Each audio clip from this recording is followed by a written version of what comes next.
సరే ఏంటి ఇప్పుడు ప్రధానంగా కేసీఆర్ మొన్నటి నుంచి చూసాం, మనకు నల్గొండ నుంచి ఇప్పటి వరకు సభలు పెట్టారు, ప్రజల మధ్యలోకి వెళ్ళిన సందర్భం కనబడుతుంది. ఇప్పుడు ప్రధానంగా ఒక హైప్ మాత్రం క్రియేట్ అవుతుంది ఒక బస్ యాత్రలకు సంబంధించి. దానికి సంబంధించి ఫుల్ ఫ్లెడ్జ్డ్ ఏం చెప్తారు? ఎప్పటి నుండి స్టార్ట్ అవుతున్నాయి? ఎట్లా ఎట్లా ఉండబోతుంది?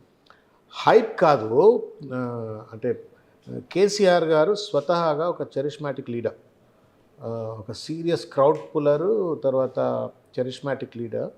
అదేదో రేవంత్ రెడ్డి లెక్క అబద్ధాల మీదనో లేకపోతే అబ్యూజివ్ లాంగ్వేజ్ తోటో ఆ చరిష్మా పెరగల.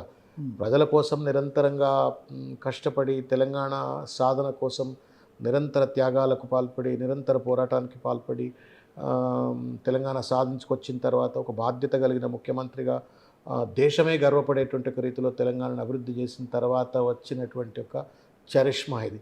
ఆ చరిష్మాటిక్ లీడర్ రోడ్డు మీదకి వస్తే ఆటోమేటిక్గా జనాలు పెద్ద సంఖ్యలో కేసీఆర్ గారి మాట వినటానికి, కేసీఆర్ గారిని చూడటానికి పెద్ద సంఖ్యలో వస్తారు. అందుకే ఇప్పుడు ఆయన ఎక్కడ మీటింగులు పెట్టినా, నేను మొన్న ఎక్కడో చూస్తూ ఉన్నా, ఒక్కొక్క